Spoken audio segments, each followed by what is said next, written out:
மூலமாக, முத்தமிழறிஞர் கலைஞரின் மூலமாக தமிழ்நாடு முழுவதும் பட்டியலிருந்திருக்கிற போராட்டம். அந்த போராட்டத்திலே உயிர் தியாகங்கள் படையும் நடந்திருக்கிறது. மத்தியிலிருந்து வந்திருக்கக்கூடியவர்களால் எதிர்த்து இந்தி மொழி எங்களுக்கு வேண்டாம் என்று சொல்லி போராட்ட களத்திலே நின்றவர்கள் தான் நம்முடைய தமிழர்கள். போராட்ட களத்தின் மூலமாக தன்னுடைய மனைவியை விட்டுட்டு, பெற்ற பிள்ளையை விட்டுவிட்டு, நான் கொஞ்சம் சென்று வருகிறேன், ஒரு சின்ன வேலை இருக்குதுன்னு சொல்லி தன்னுடைய தலையிலே துணியை கட்டிக்கொண்டு சீமண்ணையை தலையிலே ஊற்றிக்கொண்டு தாய்மொழி தமிழ் மொழி வாழ்க என்று சொல்லி உயிர் தியாகம் செய்திருக்கிற தியாகிகளை நினைவு கூறுகின்ற நாள் தான் இந்த மொழிப்போரினுடைய வரலாறு. எனது அருமைக்குரிய பெரியவர்களை, இதுதான் இந்த மேடையினுடைய கண்டென்ட். பல உயிர் தியாகங்கள் போயிருக்கிறது. தாழமுத்து இறந்திருக்கிறார், சிறையிலே பல பேர் கைது செய்யப்பட்டு உள்ளே போனவர்கள் அடிபட்டு இறந்திருக்கிறார்கள், நடராஜன் இறந்திருக்கிறார், சின்னசாமி போயிருக்கிறார், கீரனூர் முத்து என்ற ஒரு இளைஞன் துடிதொடுத்து இறந்து போயிருக்கிறார். சிறையிலே அடிச்சு பல தலைவர்கள், பல தமிழுக்காக உயிர் தியாகம் செய்தவர்களை இந்த நேரத்தில் நினைவு கூற விரும்புகிறோம். இந்த கூட்டம் திமுகவுக்கு மட்டும்தான் நடத்தக்கூடிய தைரியமும் திராணியும் இருக்கிறது என்பதை இந்த நேரத்தில் பதிவு செய்கிறோம். இரண்டாவது, அடுத்தது என்னன்னா, இன்றைய சூழ்நிலை மக்கள் எப்படி இருக்கிறார், ஆட்சி அதிகாரம் எப்படி நடந்து கொண்டிருக்கிறது. 9 ஆண்டு காலம் ஆட்சி நடந்திருக்கிறது மத்திய சர்க்காருடைய ஆட்சி. அந்த ஆட்சியினுடைய தன்மை என்ன என்பதை இங்க இருக்கக்கூடியவர்கள் புரிந்து கொள்ள வேண்டும். ஏன்னா அடுத்தது நமக்கு நகரசபை வாய்ப்பு கொடுத்தா, தேர்தல் வரும் பொழுது நம்ம பேசுறதுக்கு ஒரு வாய்ப்பு. ஆனால் வாய்ப்பு கிடைக்கவில்லை என்பதற்காக இந்த மேடையிலேயே அதை நம்ம பேசலாம் ஒரு முடிவு பண்ணிருக்கோம். 9.5 வருஷம்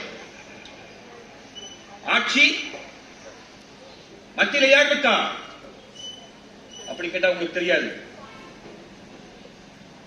கேஸ் விலை என்னமா? கேஸ் சிலிண்டர் விலை 1050 ரூபாய். ஒரு காலகட்டத்தில் திராவிட முன்னேற்ற கழகம் ஆட்சி படத்தில் இருந்த பொழுது, மத்திய சர்க்காரில் காங்கிரஸ் அங்கம் வகித்திருந்த பொழுது, மத்திய சர்க்காரோடு நாம் இணைந்து பணியாற்றிக் கொண்டிருந்த பொழுது, டாக்டர் மன்மோகன் சிங் இந்த நாட்டுடைய பிரதமராக இருந்த பொழுது ஒரு சிலிண்டருடைய விலை 340 ரூபாய். ஞாபகம் இருக்கா? 340 ரூபாய். 40 ரூபாய் நாம் உயர்த்தினோம். காங்கிரஸ் கவர்மெண்ட் எவ்வளவு உயர்த்தினாங்க? 40 ரூபாய் உயர்த்தினாங்க.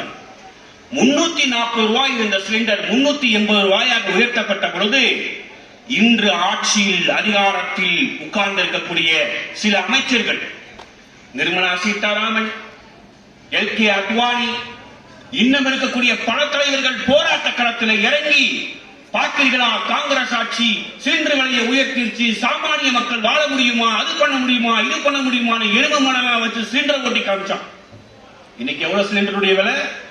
1040 ரூபாய். அவங்களுடைய ஆட்சி முடிவதற்கு இன்னும் 4 மாத காலங்கள் இருக்கு. ஏப்ரல் எலெக்ஷன் டேட் அனௌன்ஸ் பண்ண போறோம். ஆட்சிக்கு வருவதற்கு முன்பாக நினைத்து பாருங்கள் பெரியவர்களே. நான் முதலிலே பேசும் பொழுது சொன்னேன், இந்தியா என்ற ஒரு நாடு அல்ல. இந்தியா என்பது பலதரப்பட்ட, பல சாதி, பல மதம், பல இனம், பல கலாச்சாரம், பல மதங்கள் கலந்திருக்கிற, ஒன்றிணைந்திருக்கக்கூடிய ஒரு நாடு. இந்த நாட்டில் இனத்தால் வேறுபட்டிருந்தாலும், கலாச்சாரத்தால் வேறுபட்டிருந்தாலும், இந்தியர்கள் என்ற ஒற்றுமை நமக்குள் கடைசி வரைக்கும் இருந்தது. எப்ப நம்ம பிரிச்சு பார்க்க ஆரம்பிச்சோம்?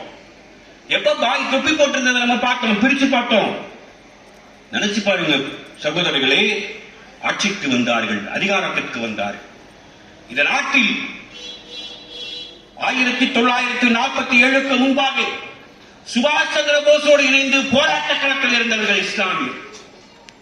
காந்தியோடு சென்று தன்னுடைய பயணத்தில் சுதந்திர போராட்ட களத்தில் இருந்தவர்கள் இஸ்லாமியர்கள். பல மேடைகளிலே பேசும்பொழுது சொல்வோம், இந்த நாட்டில் இருக்கக்கூடிய ஒருபடி மண்ணை எட்டும் முயற்சி பாருங்கள், அது சுதந்திர வாழை, சிறுபான்மை மக்களுடைய சுதந்திர வாழை இருக்கும் என்று நாம் சொல்லுவோம். அப்பேற்பட்ட சிறுபான்மை மக்களுக்கு தான் ஆட்சியில் இருக்கிறோம் என்பதற்காக, நாம் அதிகாரத்தில் இருக்கிறோம் என்பதற்காக இந்தியாவிலே ஒரு சட்டத்தை கொண்டு வந்து, சிஏஏ என்ற ஒரு சட்டத்தின் மூலமாக இந்தியாவில் சிறுபான்மை மக்களை இஸ்லாமியர்களை பிளவுபடுத்தி இந்த நாட்டிலிருந்து வெளியேற செய்வதற்கு அதிமுகவுடைய துணையோடு நாடாளுமன்றத்திலே சட்டத்தை இயற்றியது யார்? இந்த பிஜேபியினுடைய அரசாங்கம் அல்லவா? மோடியினுடைய சர்க்கார் அல்லவா? விஸ்வ இந்து பரிஷத்துடைய திட்டம் அல்லவா? இந்தியாவில் மதத்தின் மூலமாக அரசியல் லாபம் சம்பாதிக்க நினைத்திருக்கிற ஒரு கூட்டம் இப்பொழுது ஆட்சியில் இருக்கிறார். சிஏஏ முடிஞ்சிச்சு. பல நாடுகளில் பல மாநிலங்களில் பல இழப்புகள் ஏற்பட்டுச்சு. இங்க கூட நடந்திருக்கும் சாயின் பாத் என்று சொல்லக்கூடிய ஒரு நிகழ்ச்சி. தமிழ்நாடு முழுவதும் நடந்தது சாயின் பாத். ஆட்சியில் தமிழ்நாட்டில் இருந்த எடப்பாடி பழனிசாமி கொரோனா என்ற ஒரு காலம், கொட்டி தீர்க்கின்ற நோய், எங்கு பார்த்தாலும் கொரோனாவினுடைய நோயால் மக்கள் பாதித்துக் கொண்டிருக்கிறார்கள். வெளியே வந்தால் பாதிச்சிருங்கிறான். கொரோனா தீவிரமாக பயணித்துக் கொண்டிருக்கக்கூடிய நேரத்தில் சிறுபான்மை மக்கள் ஒரு கூடாரம் போட்டு சாயின் பாத்தில் உட்கார்ந்து போராட்ட களத்தில் இருந்த பொழுது கேட்பதற்கு நாதி இல்லாமல் போகும். எதிர்கட்சி தலைவராக இருக்கிற தளபதி மு.க. ஸ்டாலின் சென்னைக்கு வந்து, எனக்கு தெரிஞ்சு சேப்பாக்கம் தொகுதி தான், சென்னைக்கு வந்து அங்க இருக்கக்கூடிய சகோதரர்களை சந்தித்து, வேண்டாம், கொரோனா ரொம்ப ஸ்பீடா போயிட்டு இருக்கு, கூட்டம் கூட்டமா நீங்க உட்கார்ந்துட்டு இருக்கிறீங்க, நான் வாக்கு தரேன், பொய் சொல்ல மாட்டேன், அடுத்தது தேர்தல் வந்து வெற்றி பெற்றோம் என்று சொன்னால் தமிழ்நாட்டில் என்ஆர்சியையும் சிஏஏங்கிற சட்டத்தையும் தூக்கி எறிவதற்கு சட்டமன்றத்திலே தீர்மானம் நிறைவேற்றுவேன் என்று சொல்லி தேர்தல் வாக்குறுதியாக மட்டுமல்ல பெரியவர்களே, ஆட்சியில் நம்மை திராவிட முன்னேற்ற கழகத்தை தளபதி அவர்களை இந்த நாட்டுடைய மக்கள் முதலமைச்சர் இடத்தில் உட்கார வைத்த பொழுது சட்டமன்றம் கூடியதும் என்ஆர்சியையும் சிஏவையும் தமிழ்நாட்டில் தடை செய்வதற்கு முதல் கையெழுத்து போட்டு இந்த இஸ்லாமிய சமுதாயத்தை பாதுகாத்திருக்கிற ஒரு ஒப்பற்ற தலைவர் டாக்டர் கலைஞருடைய தவப்புதல்வன்.